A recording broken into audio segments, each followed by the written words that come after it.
யாழ் மறையலை தொலைக்காட்சி நேயர்கள் அனைவருக்கும் இயேசு கிறிஸ்துவனுடைய இனிய நாமத்திலே வாழ்த்துக்களையும் வணக்கங்களையும் தெரிவித்துக் கொள்கிறேன். பிரியமானவர்களே, வாரந்தோறும் நாம் ஊடகத்தின் வழியாக தவக்காலத்திலே வருகிற வெள்ளிக்கிழமைகளிலே நற்சிந்தனைகளை பெற்று அவற்றின் வழி நம்முடைய வாழ்வை சீர்படுத்திக் கொள்ள முற்படுகிறோம். இன்று தவக்காலத்தின் 3வது வெள்ளிக்கிழமை. பலர் பாத யாத்திரை, சிலுவை பாதை, இன்னுமாக கல்வாரி தலங்களை இந்நாட்களிலே தரிசனம் செய்து அங்கே இயேசுவினுடைய பாடுகளை பற்றி நாம் ஆழமாக தியானித்து மனம் வருந்தி புது வாழ்வுக்குள்ளே நாம் வாழ முற்படுகிறோம். பிரியமானவர்களே, இன்றைய நாளிலே நான் உங்களோடு இன்னும் ஒரு அடையாளத்தை பற்றி பகிர்ந்து கொள்ள விரும்புகிறேன். அதற்கு முன் நம்முடைய இந்த பயணமானது இந்த தவக்கால திரு யாத்திரை, இந்த திரு யாத்திரை என்று சொல்லுகிற பொழுது கல்வாரி திலங்களுக்கு அல்லது நாம் நடைபயணமாக செல்லுகின்ற திரு யாத்திரையை நான் குறிக்கவில்லை. மாறாக இது ஆன்மாவுக்குள்ளே நாம் செல்லுகின்ற திரு யாத்திரையை தவக்காலத்தினுடைய பிரதானமான அர்த்தம். எனவே இந்த திரு யாத்திரையினுடைய 2 பிரதானமான நோக்கங்கள் இருக்கிறது. ஒன்று, நாம் இயேசுவோடு உயிர்த்தெழ வேண்டும், இயேசுவினுடைய அந்த உயிர்ப்பு மேலை உயிர்ப்பை நாம் கண்டுகொள்ள வேண்டும் என்பது. உள்ளாந்த ரீதியாக நாம் செய்கின்ற இந்த பயணத்தின் வழியாக பாவங்களுக்கு மன்னிப்பும் பரிகாரமும் தேடிக்கொண்டு இயேசுவோடு உயிர்த்தெழுவது. 2வது, திருமுழுக்கு அருளை புதுப்பித்துக் கொள்வது பாஸ்கா சனி அன்று. எனவே இந்த 2 முக்கியமான நோக்கங்களுக்காகவும் அகப்பயணம் செய்கிறோம், திரு யாத்திரை செய்து கொண்டிருக்கிறோம். இவற்றிற்கு வழிகாட்டுவது இறை வார்த்தை. அடிக்கடி இதை நான் உங்களோடு பகிர்ந்து கொள்கிறேன். பிரியமானவர்களே, இந்த வெள்ளிக்கிழமை நாம் தியானத்திற்காக எடுத்துக்கொள்வோம். இந்நாட்களிலே நீங்கள் எல்லோரும் அல்லது நாம் எல்லோரும் யோசிக்கக்கூடிய ஒரு விடயம் என்னவென்று சொன்னால், அல்லது நம்முடைய திருவழிபாட்டிலே நாம் காணக்கூடிய ஒரு முக்கியமான விடயம் என்னவென்று சொன்னால், நாம் உன்னதங்களிலே கீதத்தை பாடுவதில்லை. உன்னதங்களிலே கீதத்தை மறந்து விட்டார்களோ, அல்லது உன்னதங்களிலே கீதம் திருவழிபாட்டிலே இருந்து அகற்றப்பட்டு விட்டதோ, அல்லது உன்னதங்களிலே கீதத்திற்கு மதிப்பில்லாமல் போய்விட்டதோ, முக்கியத்துவம் இல்லாமல் போய்விட்டதோ என்று தோணுவது போன்று தவக்காலத்திலே நாங்கள் உன்னதங்களிலே கீதத்தை பாடுவதில்லை, சொல்லுவதில்லை. பாருங்கள், திருவழிபாட்டிலே பயன்படுத்தப்படுகின்ற இசை அது மிகவும் மெல்லிசையாக மாறுகிறது. ஒரு சில ஆலயங்களிலே இந்த மெல்லிசைக்கு இடமே இல்லை. வழமை போன்று ஒரே இசையிலே பாணியிலே தான் அங்கே பாடல்களும் அங்கே இசை வாத்தியங்களும் இசைக்கப்படுகிறது. ஆனால் தவக்காலத்திலே மெல்லிசை, அதாவது சொஃப்டான இசையை மீட்டுமாறு திரு அவை நம்மை அழைத்து நிற்கிறது. அது மாத்திரமில்லாமல் பீடங்கள் மிகவும் வெறுமையாக இருக்கும், அதிகமான அலங்காரங்கள் இல்லாமல் அவை இருக்கும். அத்தோடு அங்கே பயன்படுத்தப்படுகின்ற பீடத்திலே பயன்படுத்தப்படுகின்ற நிறங்கள் எல்லாம் கொஞ்சம் டார்க்காக இருக்கும். இவையெல்லாம் பிரியமானவர்களே இந்த திருவழிபாட்டிலே ஆலயத்திலே ஏற்படுகின்ற மாற்றங்கள்.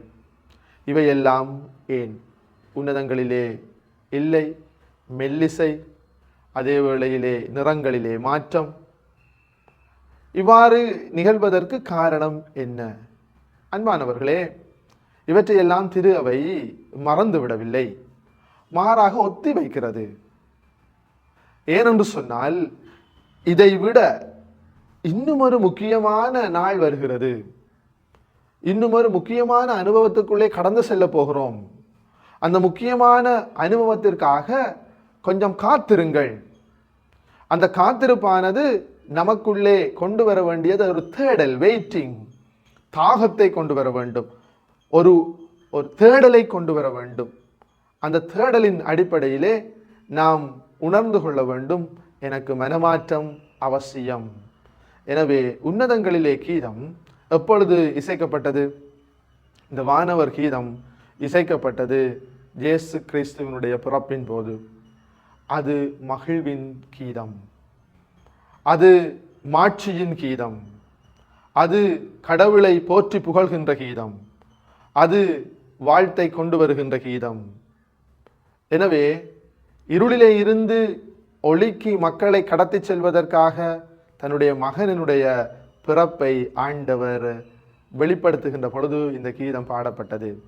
அதே போன்று இருளிலே இருக்கின்ற மானிடர்கள் அகப்பயணம் செய்து பேரொளியாம் ஆண்டவர் இயேசுவினுடைய உயிர்ப்பை பாஸ்கா சனி இரவு அன்று அவர்கள் காணுகின்ற பொழுது உன்னதங்களிலே கீதம் மீண்டும் இசைக்கப்படுகிறது.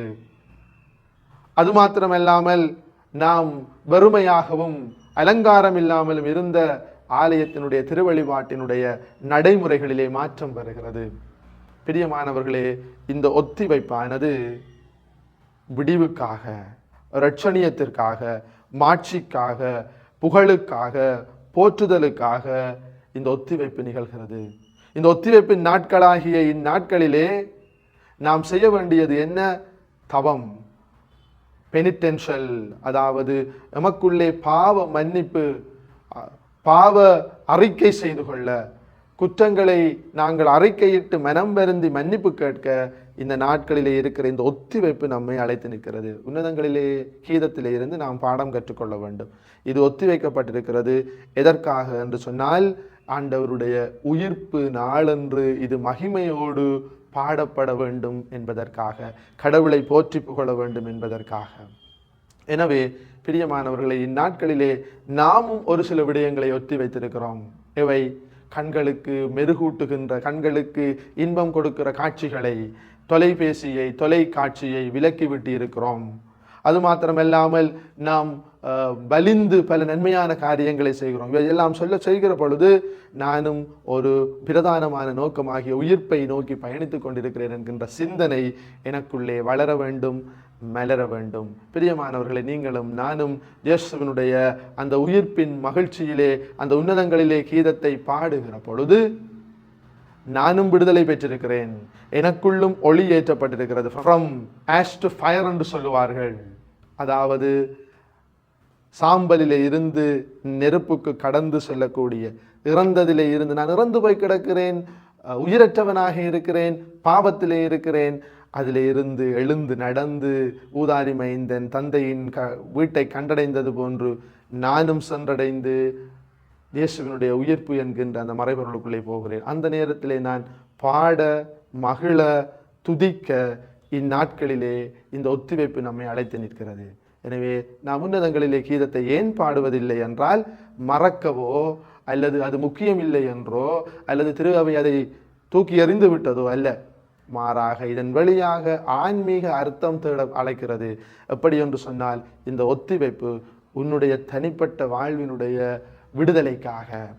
எனவே இது எப்பொழுதெல்லாம் பாடப்படாமல் இருக்கிறதோ, ஞாயிற்றுக்கிழமைகளில் விசேட விதமாக, ஒரு சிலருக்கு ஞாயிற்றுக்கிழமையில் உன்னதங்களை பாடாட்டி அது ஞாயிற்றுக்கிழமை போல இருக்காது. எனவே அப்படியெல்லாம் உணர்கிற பொழுது நாம் நினைத்து கொள்ள வேண்டும், இது என்னுடைய சுத்திகரிப்புக்காக ஒரு அழைப்பு என்றும், இதை நான் மகிழ்வோடு பாடுவதற்கு, கடவுளை போற்றி புகழ்வதற்கு, நீர் ஒருவரே உன்னதர், நீர் ஒருவரே ஆண்டவர், நீர் ஒருவரே என்று சொல்லுவோம்.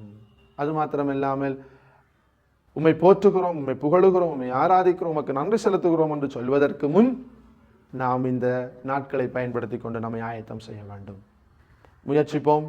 இது நமக்கு திருத்தத்தின் நாட்கள், விடுதலையின் நாட்கள், மன்னிப்பின் நாட்கள், அருள் பொழிகின்ற நாட்கள். எனவே இவற்றை பயன்படுத்தி கொண்டு ஆண்டவருக்குள்ளே ஐக்கியமாகி அந்த உயிர்ப்பிலே நாம் மகிழ, கடவுளை போற்றி புகழ முயற்சிப்போம். ஆண்டவர் நம் ஒவ்வொருவருக்கும் அருள் தந்து நம்மை வழிநடத்துவாராக. ஆமேன்.